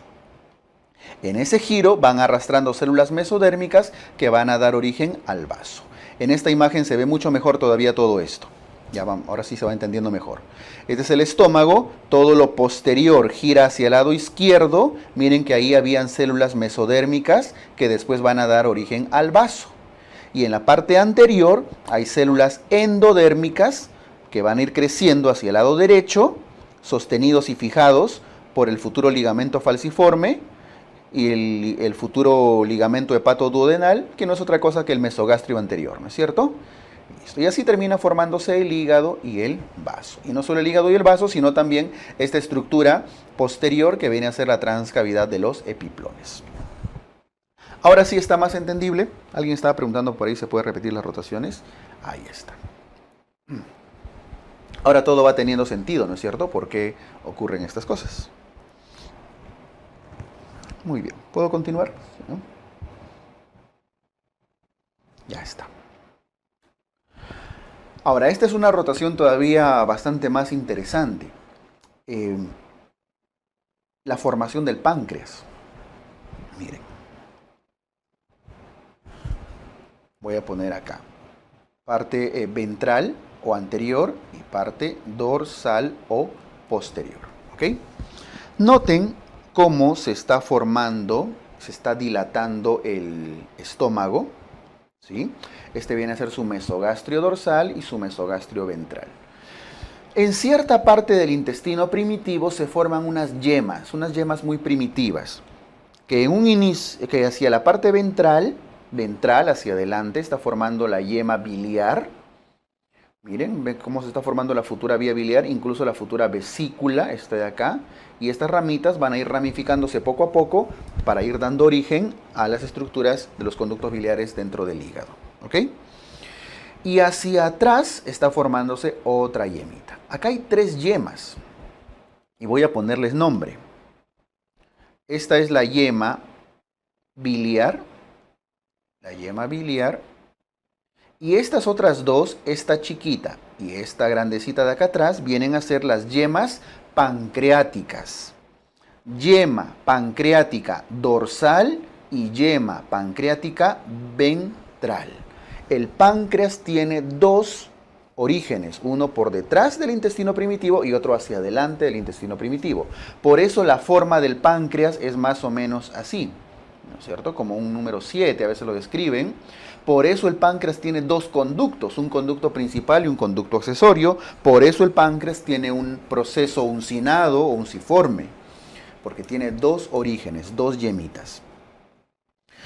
La ventral está hacia adelante junto con la biliar y la dorsal pues está hacia atrás. Vamos a ver. ¿Se acuerdan hacia dónde giraba lo que estaba adelante? Lo que estaba adelante giraba hacia el lado derecho, ¿cierto? Bueno, estoy como espejo acá en la imagen, pero gira hacia el lado derecho. Repito, para que se ubiquen bien. Lo que era anterior está girando hacia el lado derecho. Derecho. ¿Ya? Muy bien. Por eso es que la vía biliar termina ubicándose, la vesícula, en el lado derecho junto con el hígado. Pero ustedes dirán, pero el páncreas no está en el lado derecho. Se supone que la vía biliar, la yema biliar, que ya está creciendo, ya se nota mejor la vesícula, rota junto con la yema pancreática anterior, ¿no es cierto? Pero el páncreas no está al lado derecho. El páncreas, ¿a dónde apunta? Hacia el lado izquierdo, hacia el lado del estómago. Entonces aquí ocurre lo siguiente. La yema dorsal, lo que está hacia atrás, rota 90 grados hacia el lado izquierdo, 90 graditos. Pero la yema anterior, no la biliar, no la vía biliar, solo la yema pancreática, rota 270 grados para alcanzarla. Voy a ver si hago un esquema, a ver, un poquito más fácil de entender. Este es el intestino primitivo. Yema dorsal y yema ventral. La yema dorsal rota 90 grados para ubicarse hacia el lado izquierdo, ¿no es cierto? Que es la ubicación final del páncreas. Pero la yema que estaba hacia adelante no va a rotar al revés, tiene que seguir la misma dirección, pero rota 270 grados para ubicarse junto a la otra yemita, y por eso el páncreas tiene esa forma como que tuviera dos lóbulos, ¿no es cierto? Muy bien. ¿Ahora se entiende mejor? Sí. Por supuesto que la yema pancreática anterior estaba unida al futuro colédoco. Por eso el colédoco no quiere ir, el colédoco quiere quedarse junto con la vesícula, en el lado izquierdo, junto con la vía biliar. Pero la yema lo alarga, lo jala, por eso el colédoco termina atravesando el páncreas, y por eso hablábamos que el páncreas tiene el colédoco tiene una porción intrapancreática, ¿verdad? Por la rotación de la yema pancreática anterior. Entonces, por eso es que ven que el páncreas termina adoptando esta forma.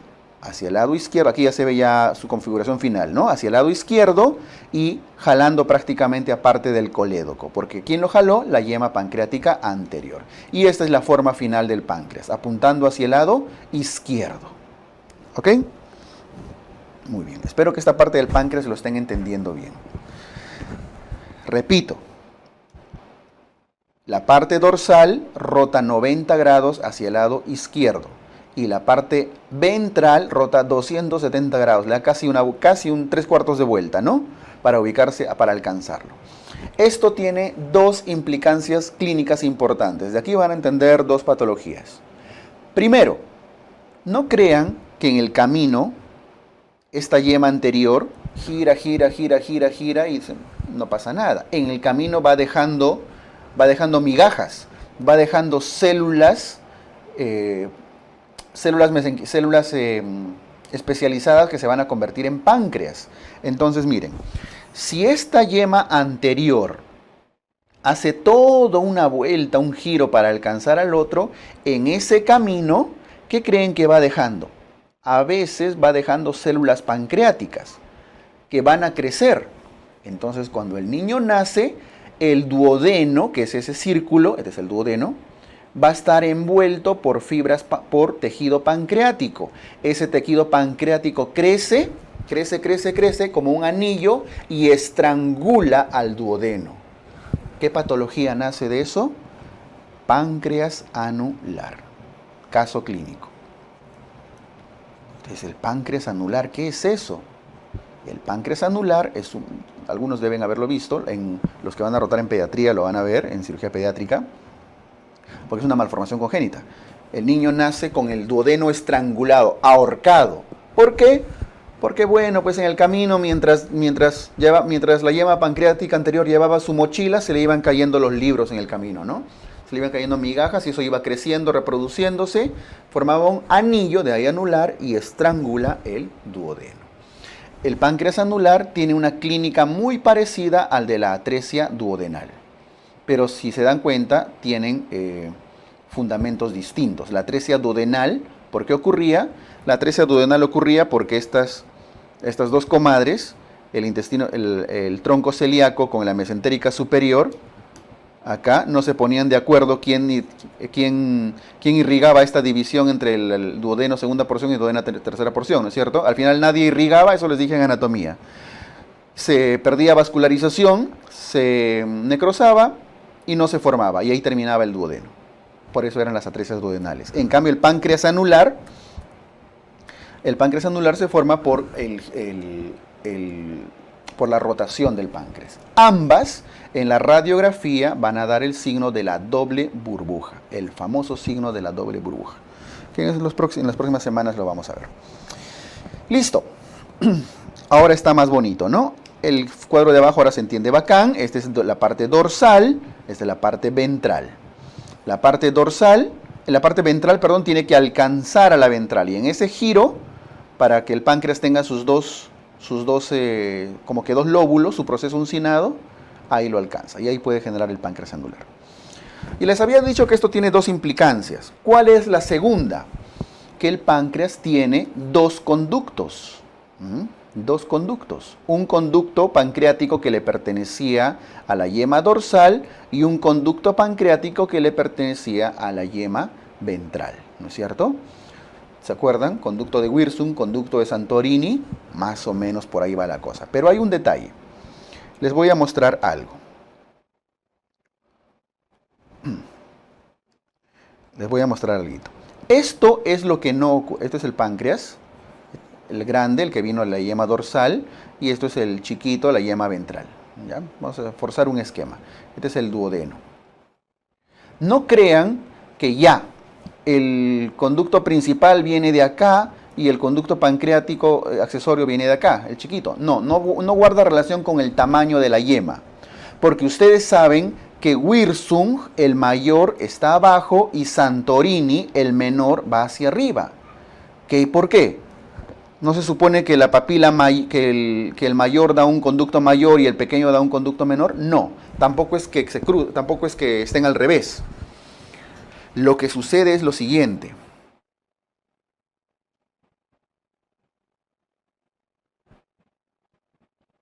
Es bien interesante, ¿eh? El conducto pancreático de la yema dorsal, que es más grande, termina dividiéndose, cruzando hacia el otro lado y uniéndose al conducto de lo que era la yema menor. Y solo envía una cosa delgadita hacia arriba. ¿Por qué? Lo que pasa es que acá hay dos papilas. La papila mayor está abajo y la papila menor está arriba. Sería ilógico para el páncreas decir, voy a mandar mi conducto principal hacia la papila menor. Es muy chiquito, no va a poder salir. Peor aún, porque el conducto principal está acompañado del colédoco. No solo debe sacar jugo pancreático, sino secreciones biliares. Entonces necesita un orificio grande. No lo puede hacer por la papila menor, tiene que hacerlo por la papila mayor. Entonces el conducto cruza hacia abajo y se acompaña del colédoco y drena el Wirsung por la papila mayor. Hay una patología en la cual esto no sucede. Lo voy a dibujar, lo voy a esquematizar. Es el duodeno, es el páncreas. Todas las patologías se den cuenta que tiene su fundamento. Papila menor, papila mayor. ¿Ya?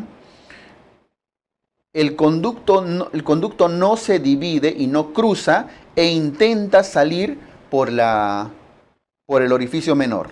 Y por acá hay otro conductito, ¿no? ¿Qué creen que va a suceder? Las secreciones... Ay, perdí el gráfico.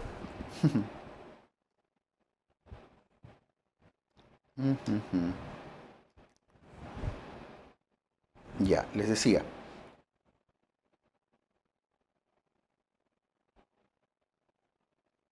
Papila mayor, grande, papila menor, chiquita. Si la división no sucede, entonces el conducto pancreático, el de grueso calibre, va a querer salir por la papila menor y eso ¿qué va a generar? Obstrucción, pancreatitis a repetición, porque es un orificio muy estrecho. Peor si es que si está junto con el colédoco, no van a poder salir y hasta un cálculo lo podría obstruir al toque y eso genera pancreatitis crónica, pancreatitis a repetición, dolor crónico. Es una de las causas de pancreatitis crónica. ¿Qué sucedió acá? No hubo una adecuada división de los conductos. Eso se llama páncreas divisum. Páncreas divisum, páncreas dividido. Alguna vez deben haber escuchado que es una de las causas de pancreatitis crónica. ¿Por qué? Porque los conductos están así divididos, separados. Lo que debe haber, lo correcto es esto, que también ya se los dibujé. Papila mayor, papila menor, chiquito. El conducto principal cruza hacia abajo y envía solo un accesorio, el Santorini, hacia la papila menor. Santorini y Wilson. Eso es lo correcto, esto es lo incorrecto. ¿Ya?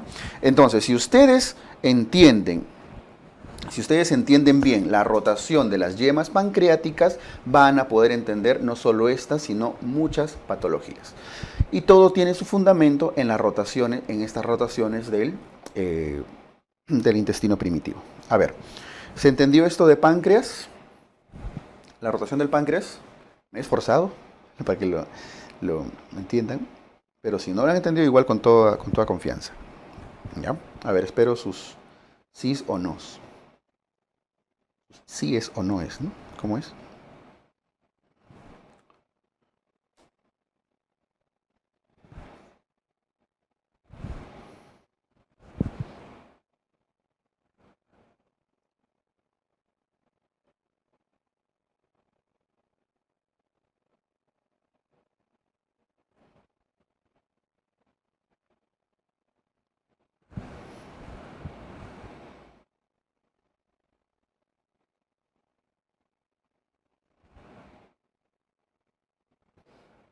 Listo.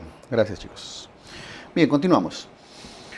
A ver, esta imagen prácticamente está representando todo lo que hemos visto, ¿no? Son imágenes adaptadas, como han visto, tanto de Moore, de Langman y otros textos de anatomía. Y aquí es mucho más complejo. Se está viendo otra vez el estómago, con las estructuras que están en su mesogastrio dorsal, incluyendo el futuro vaso. Esto ya está integrado.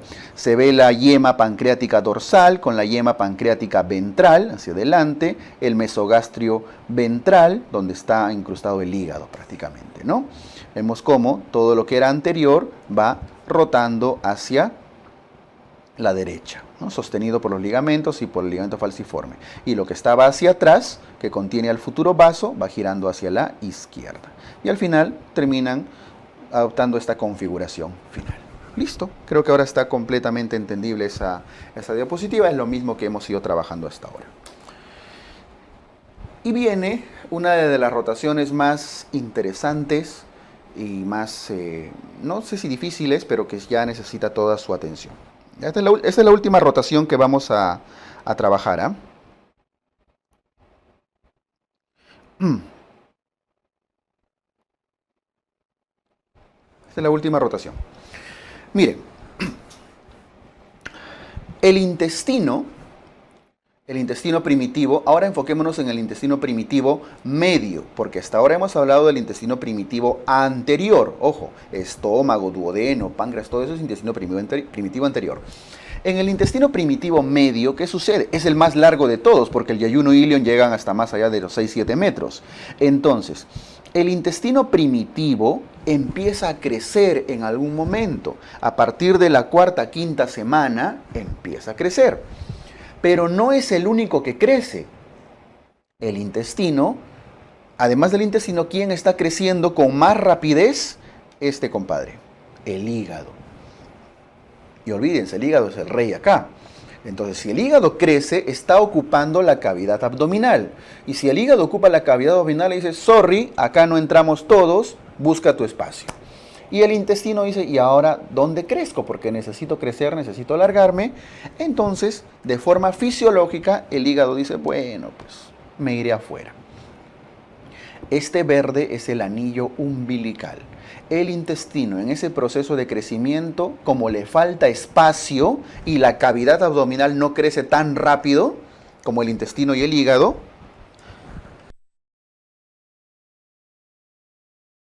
entonces el intestino sigue un proceso de herniación, sale de la cavidad abdominal. Esto es el anillo umbilical, el futuro ombligo. Sale. Ese proceso se denomina herniación fisiológica.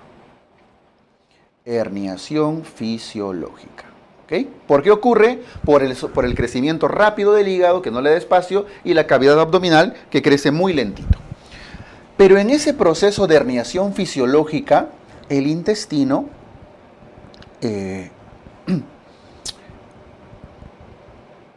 rota, gira.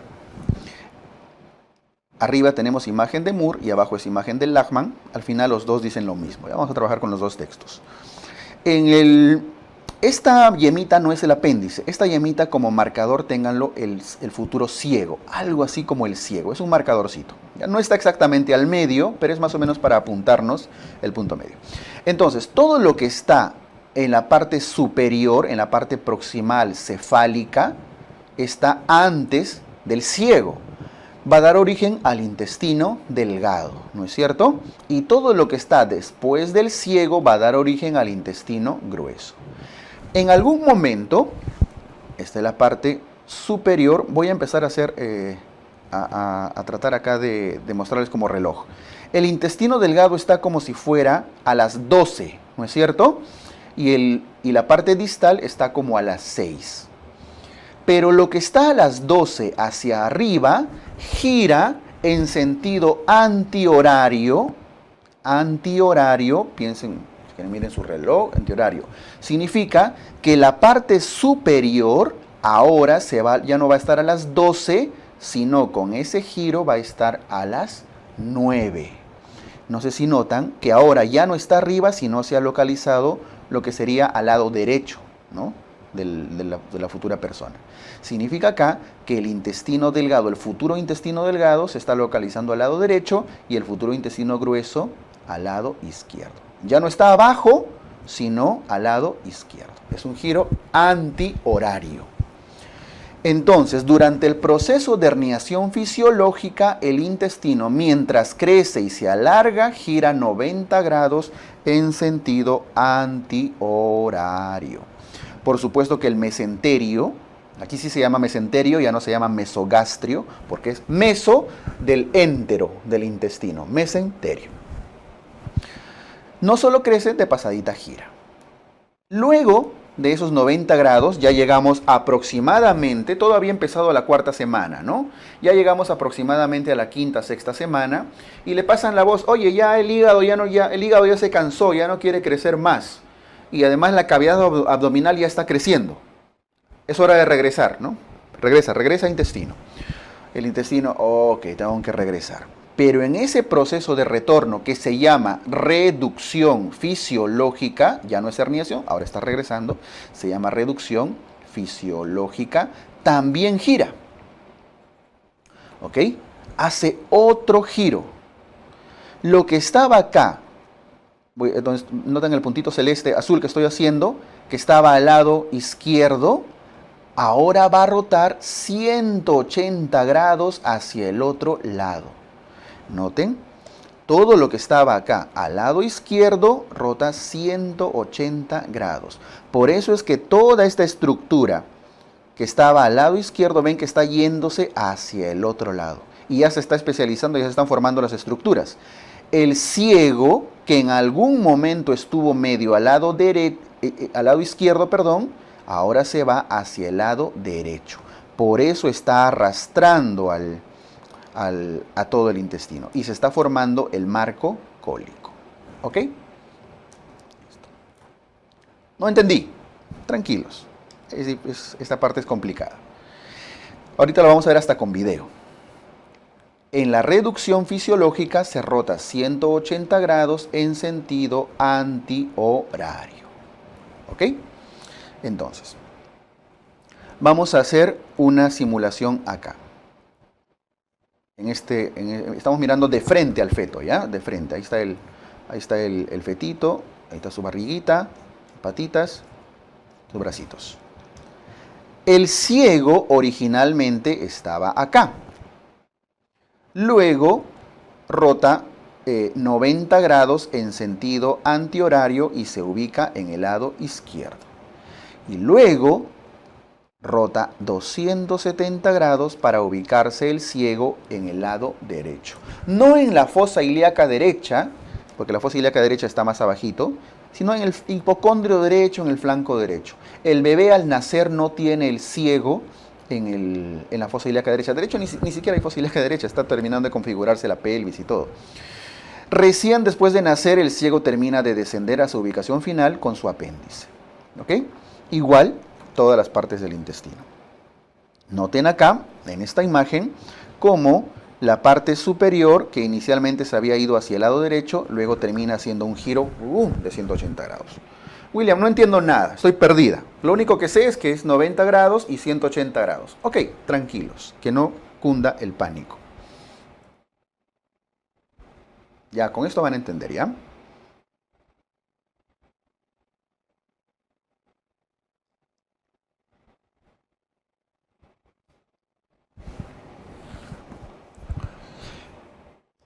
Miren,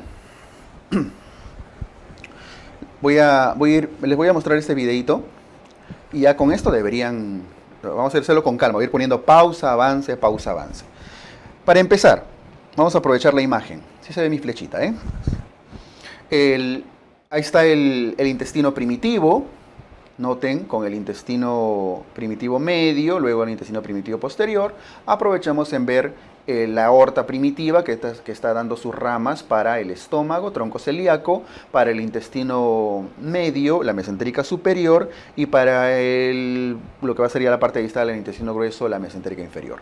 Noten la comunicación con el saco vitelino que poco a poco debe ir involucionando.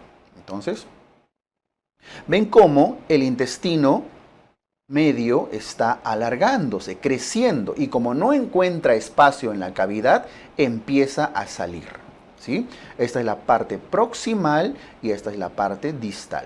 Este punto de referencia viene a ser la comunicación con el saco vitelino, que en el futuro va a dar origen al probable divertículo de Meckel, ¿no es cierto? Ese es nuestro punto de referencia. Esta parte es el íleon. Esta parte es el íleon, ¿ya? Si crece, crece, crece, crece, ya no encuentra espacio. Y miren lo que va a suceder. No solo crece el intestino, sino su irrigación también. Y miren lo que va a suceder con esta parte que está proximal al íleo, al conducto vitelino. Miren, crece, crece, crece. Y en ese crecimiento, al salir, hace un giro en 90 grados hacia el lado derecho. Lo que estaba arriba gira al lado derecho. El ciego está por acá. Por eso el ciego que antes estaba por acá debajo, con ese giro va a rotar hacia el lado izquierdo, 90 grados en sentido antihorario. Repito el videito. Miren. Sale, crece, crece, crece. Ojo, por aquí va a estar el ciego. Y miren hacia dónde se va a ir el ciego. Hacia el lado izquierdo. Ahí está, gira. Esa es la herniación fisiológica con sus 90 grados de rotación en sentido antihorario. ¿Ok? continúa el crecimiento del intestino. Ven cómo ya el ciego ya empieza a aumentar de tamaño, ya empieza a mostrarse. El intestino delgado, que es el ciego, empieza a aumentar de tamaño. Y acá se están formando al lado derecho las asas intestinales, lo que va a ser el intestino delgado. Por eso el intestino delgado es tan grueso. ¿Ok? Y hace otro giro adicional. Entonces vuelve a crecer, gira, crece el intestino y ven cómo ya va regresando poco a poco a la cavidad. En ese proceso de retorno a la cavidad, el intestino al crecer gira y todo esto gira hacia el otro lado. Se pone uno encima del otro. Aunque no se nota tanto aquí una rotación y giros, ha rotado 180 grados. ¿Y ven cómo está yéndose el ciego? De lo que estaba en nuestro lado izquierdo, ahora se está yendo al lado derecho. Y ahí se termina de formar lo que va a ser el futuro marco cólico y las futuras asas intestinales. Ahora de otra forma. ¿Está?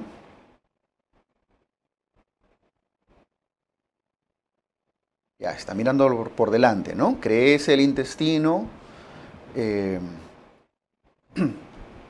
Rota hacia el 90 grados en sentido antihorario, crece el ciego, se alargan las asas intestinales en ese lado y luego otra vez otro giro encima del otro. Retornan las asas, reducción fisiológica y el ciego que está en el lado izquierdo ahora va a ser ahí está la flecha, un giro de 180 grados.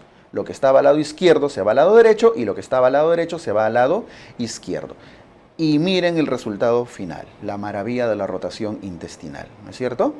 ¿Qué es esto? El marco cólico. El ciego se ubica al lado derecho, las asas delgadas apuntan hacia el lado izquierdo. Y un detalle, un resultado, el colon transverso está delante del duodeno. Eso es una buena rotación, colon delante del duodeno. Y listo, así funciona. Ahí está, hermoso, ¿no? A ver, ya si con este videito no se entendió, siempre podemos ser ministros de salud, ¿no? Y a ver, espero sus comentarios. Igual voy a volver a explicar acá en el cuadrito, ya ahora de forma más esquemática. Y me dan sus checks a ver si se entendió, si está claro.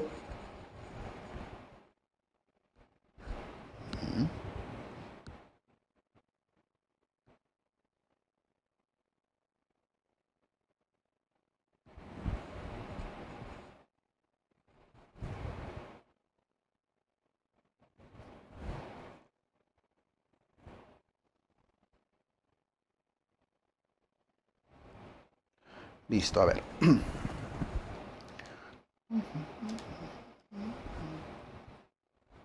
Ya. Entonces, ahora está mucho más comprensible todo. Conclusión del gráfico y de los videos que hemos visto: 90 grados de rotación en sentido antihorario y 180 grados de rotación en sentido antihorario en la reducción. Entonces, si les preguntan cuánto rota el intestino en su herniación fisiológica, rota 90 grados. ¿Cuánto rota en su reducción, en su herniación? 90 y en su reducción 180.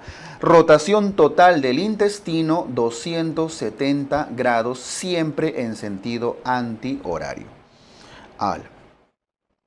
Ahora, se vio muy fácil, ¿verdad, Jessica? Sí. Sí, así es. Es fácil en realidad.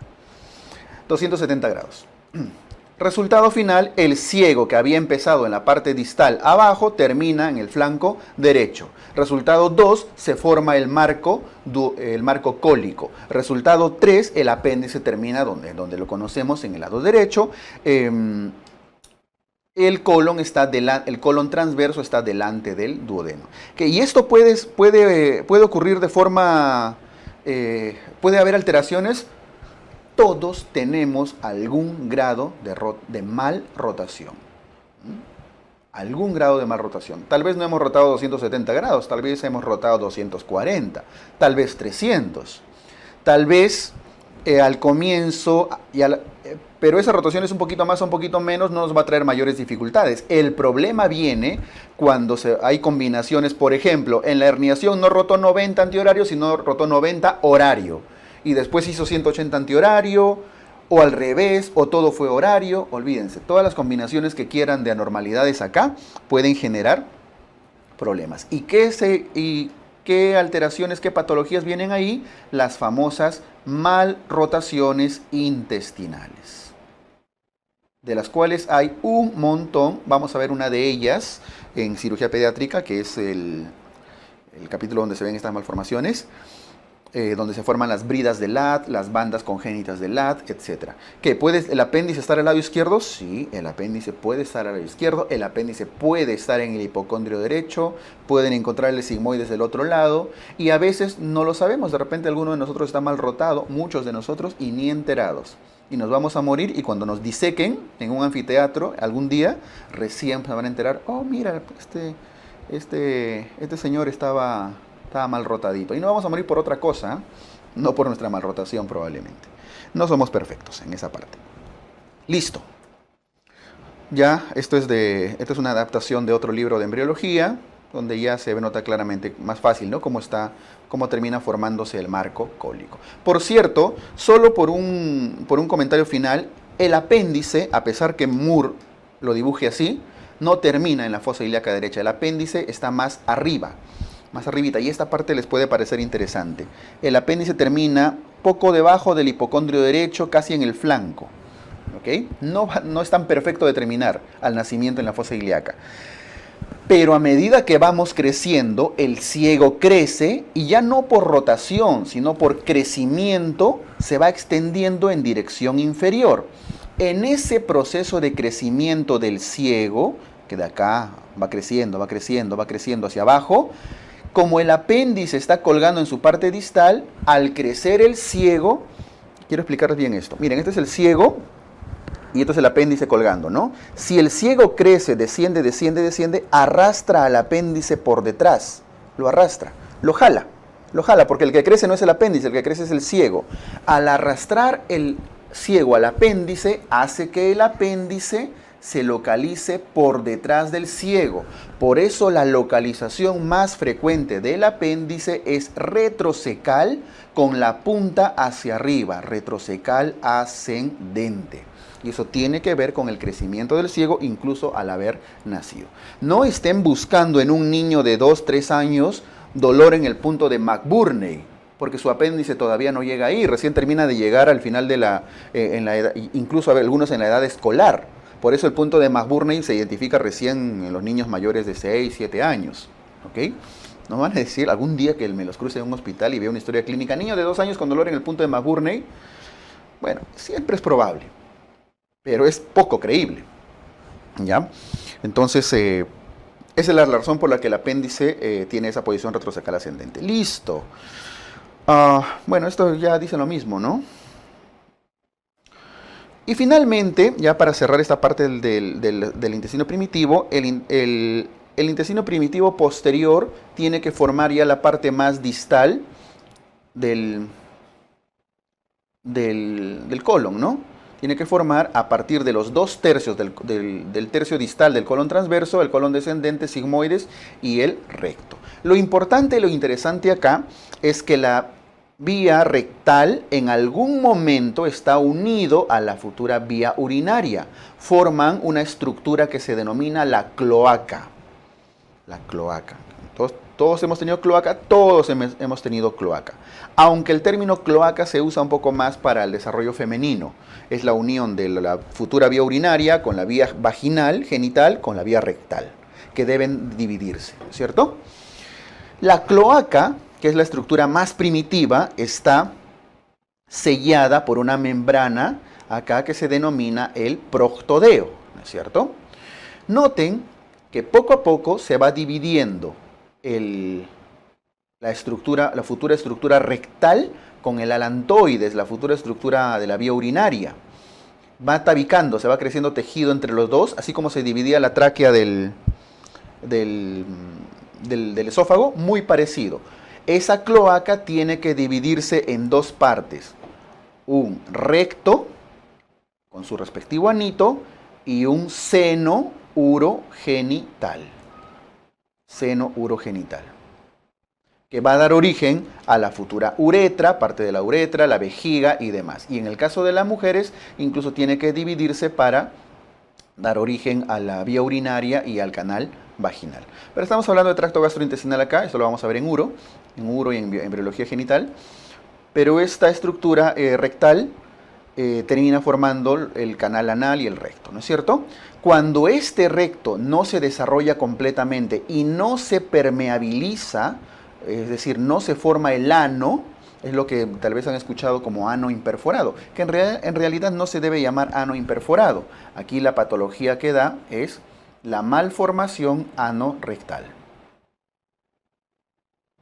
Las malformaciones anorrectales, que son muy comunes, en las cuales básicamente todas se caracterizan porque no tienen anito, por eso ya entre comillas le pongo el famoso ano imperforado. ¿Ok?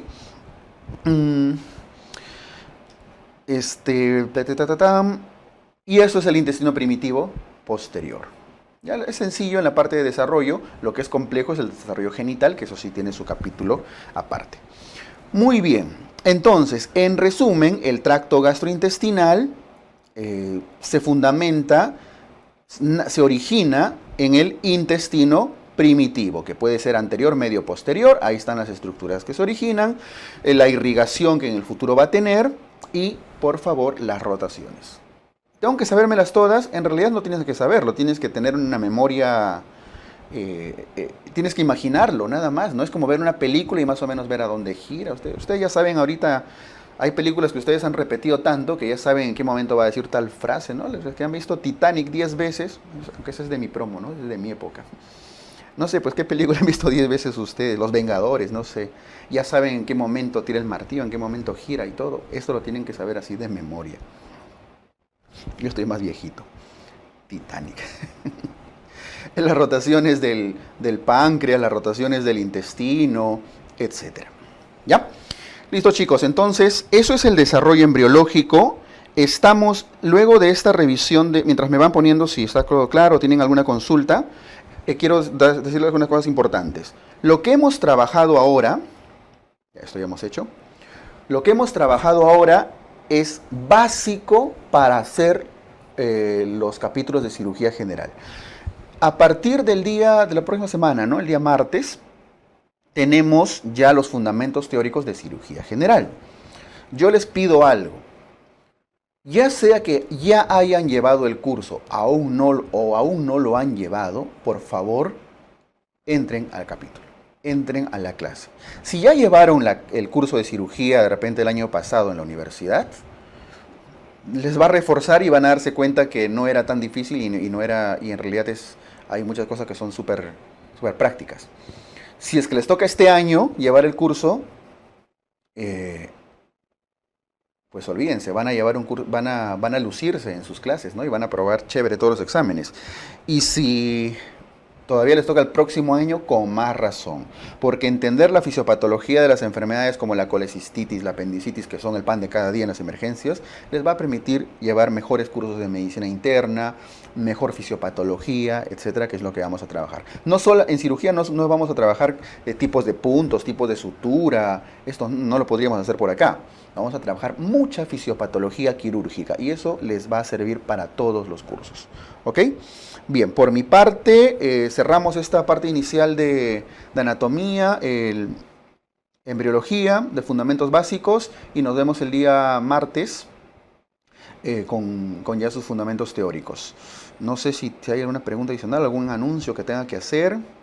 Bueno, ya me escriben, ¿no? Todos tienen, a estas alturas ya tienen mi número personal, que ahí lo tengo siempre por si acaso. Así que cualquier cosa me escriben.